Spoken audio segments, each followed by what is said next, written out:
Les mercredis d'Agathe. Je m'occupe toute seule. Paquita. Coucou, c'est moi, Agathe. Qu'est-ce que vous faites, vous, le mercredi? Moi, ça dépend des fois. Aujourd'hui, j'étais toute seule comme une grande. Et ça s'est super bien passé. Ce matin, c'est le téléphone qui m'a réveillée. Maman a décroché. Allô? Comment? Je dois venir? J'avais pris un jour de congé pour être avec ma fille. Bon, c'est d'accord. J'ai tout de suite compris. Adieu maman, adieu les crêpes, adieu tout ce que maman m'avait promis. Résultat, quand maman est rentrée dans ma chambre, j'étais super en colère. Tu dois comprendre, Agathe, c'est mon travail. C'est toujours moi qui dois comprendre, j'ai répondu, et c'est toujours moi qui me prive de tout. Maman a soupiré. Moi, je me prive de toi, et ce n'est pas facile, crois-moi. Mais bon, mamie Lily dit toujours, il ne faut pas passer sa vie à se lamenter. Alors, je me suis levée, lavée et habillée. Une fois prête, j'ai crié, qu'est-ce qu'on fait de moi dans cette maison? Et j'ai décroché le téléphone. Allô Zizette? Allô Léonard? Allô Lucas? Allô Mathieu? Jamais vous ne me croirez, aucun de mes copains n'était libre pour m'inviter. Zizette était chez sa tante, Léonard à l'hôpital pour ses yo-yo dans les oreilles, Lucas à la ferme sur le tracteur de son père, Mathieu était puni à la maison, et même mon hamster Bloblot n'était pas là. Je l'avais laissé chez papa. J'étais seule au monde.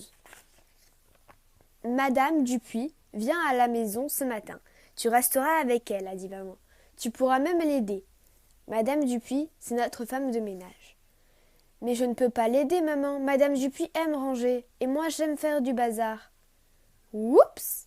Maman ressemblait soudain à un dragon énervé. De la fumée sortait de ses narines. Il fallait vite trouver une solution. Je ne sais pas ce qui m'a pris, mais voilà ce que j'ai dit. Écoute, maman, je suis grande, alors tu n'as qu'à me faire garder par moi-même. Tu veux dire, Agathe, que tu te sens capable de rester seule cet après-midi? Ben oui. Et si tu ne veux pas t'inquiéter, téléphone-moi, souvent, pour être sûr que je vais bien. Je croyais que maman ne serait jamais d'accord, qu'elle me prendrait dans ses bras en pleurant et qu'elle dirait « Oh non, mon petit cœur, c'est impossible, je t'aime trop !»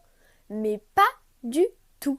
Elle a dit « Fantastique, Agathe, quelle bonne idée. C'est vrai que tu es grande. » Dès que madame Dupuis est arrivée, maman est montée dans sa voiture en m'envoyant des bisous. Je suis allée dans le salon, je me sentais toute bizarre. J'ai voulu regarder la télé, mais le bruit de l'aspirateur m'empêchait de l'entendre. J'ai pensé « Il ne faut pas passer sa vie à se lamenter. » Et je suis allée rejoindre madame Dupuis. La matinée a été super. Même si elle aime nettoyer, madame Dupuis est très rigolote. Et elle chante quand elle range. La la la la la la la. À un moment, on a même imaginé qu'on passait toutes les deux à la télé et on s'est servi de la brosse et du tuyau d'aspirateur comme micro. Puis on est allé dans la cuisine, boire un chocolat chaud. Et elle m'a raconté plein d'histoires drôles en vidant le lave-vaisselle. C'était vraiment sympa. Résultat, quand madame Dupuis est partie ce midi, oups, j'ai dû vraiment être très très grande. Plus grande que ma peur. Car dès qu'elle a fermé la porte, mon cœur s'est mis à faire boum, boum. Et mes jambes sont devenues toutes molles. J'ai voulu aller dans la cuisine boire un verre d'eau, mais la cuisine était loin, à des milliers de kilomètres. J'étais toute seule, pour de vrai. Tout à coup, j'ai entendu un bruit bizarre. Des voleurs! Ils avaient dû monter jusqu'à la fenêtre ouverte de ma chambre avec une maxi-échelle, à moins que ce soit un kidnappeur d'enfants qui allait m'enfermer dans un donjon, ou pire encore, une horrible sorcière. J'allais appeler la police quand madame Dupuis a réapparu. Coucou Agathe, j'ai oublié mes lunettes. Je n'ai pas sonné pour éviter de te faire peur. J'ai ouvert avec ma clé. Ah, les voilà. Au revoir Agathe. Et elle est repartie. Pour me donner du courage, je me suis grondée à haute voix. Ça suffit Agathe, tu es grande, donc tu n'as pas peur. Un point c'est tout. Non mais... Je suis allée dans la cuisine, chercher le repas que madame Dupuis m'avait préparé en criant « Une, deux, une, deux. Mais quand je suis revenue avec mon plateau dans le salon, je me suis sentie toute petite. Et j'ai salé ma purée avec mes larmes. C'était vraiment dur d'être abandonnée. Mais bon, il ne faut pas passer sa vie à se... Vous savez quoi? Puisque j'étais seule, je pouvais faire des choses que maman m'interdit d'habitude, comme manger devant la télé, lécher ma purée avec la langue comme un chien.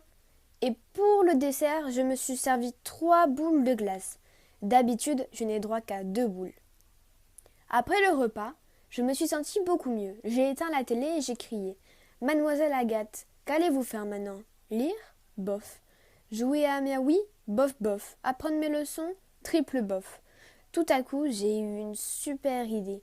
Si j'allais visiter un peu la chambre de maman. C'est incroyable, comme si maman avait entendu ma bonne idée, car juste au moment où j'entrais dans sa chambre, dring dring diling, le téléphone a sonné. Oui, oui, maman, ne t'inquiète pas, j'ai fait du ménage avec Madame Dupuis. Où j'ai mangé? Dans la cuisine, bien sûr. À tout à l'heure. Bisous, bisous. Est-ce que être seule, ça veut dire qu'on a le droit de faire des bêtises? C'est la question que je me posais en ouvrant un album de maman. Mais là, surprise, sur une vieille photo, un monsieur qui n'était pas papa embrassait maman sur la bouche. Ça alors, pour une découverte, c'était une découverte. J'ai failli téléphoner à maman pour lui demander une explication, mais je ne pouvais pas lui dire que j'étais en train de fouiller dans ses affaires. Et si j'appelais mamie Lily? C'est la maman de maman. Alors, c'est sûr, elle doit savoir. Allô, mamie Lily? Ouah? Non, non, mamie Lily n'était pas une grenouille. Elle était juste très étonnée. Mon Agathe chérie, ta mère t'a laissée toute seule. Quel dommage que je n'habite pas plus près. Tu ne t'ennuies pas, ma louloute? Mamie se rappelait. Le monsieur sur la photo était le tout premier amoureux de maman, juste avant papa. Maman n'avait eu que 2 amoureux. Ce n'est vraiment pas beaucoup à côté de Coralie dans ma classe, qui en a déjà eu au moins 10.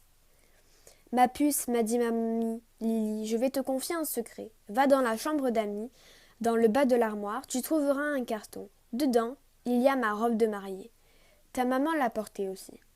Ma journée devenait passionnante, vous ne trouvez pas? Soudain, j'ai entendu dring ding ding. Oui, oui, maman, tout va bien. Ben là, je suis en train de regarder un DVD de dessin animé. Oui, oui, je n'oublie pas de goûter, ne t'inquiète pas. C'est bizarre, quand on est seule, toute seule, on peut dire n'importe quoi.